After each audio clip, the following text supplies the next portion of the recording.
ko nga alam kung bakit naging close tayo.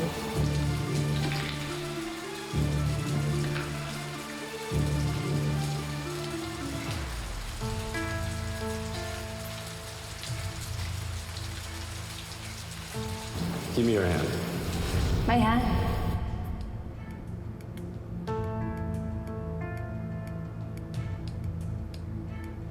Hindi ko alam kung bakit naging importante ka sa buhay.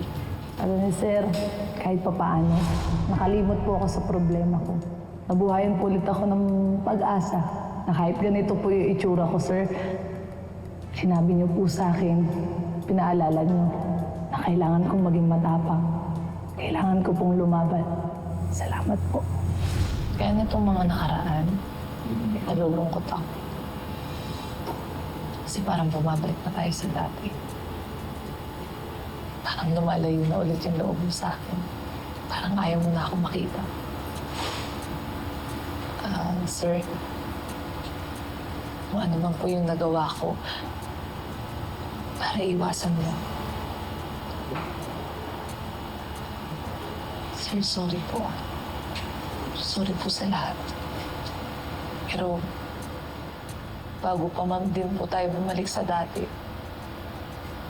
ako na po yung kusang lalayo. Ikit, you don't understand.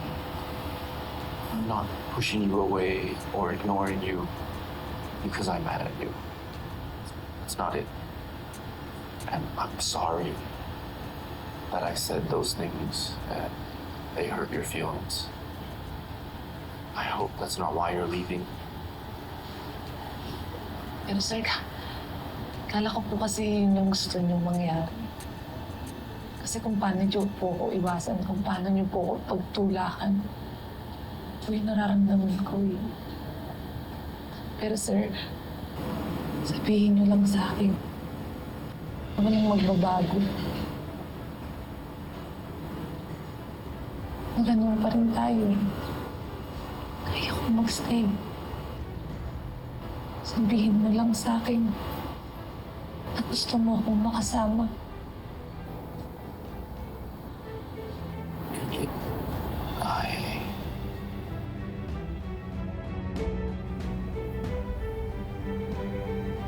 Oh, I'm sorry. Akala ko nandito si Kuya na mag-isa lang. I can just come back another time. Ay, hindi, Drew. Patapos na rin naman kami mag-usap ni Sir Matthew eh. Diba? Depende na lang sa kanya kung meron pa siyang gustong sabihin sa akin.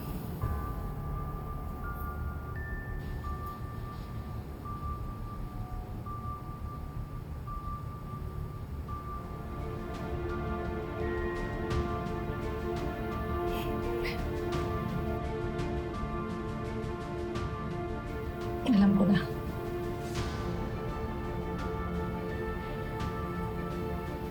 Sir Matthew, maraming salamat po ah. Nauna na po ako.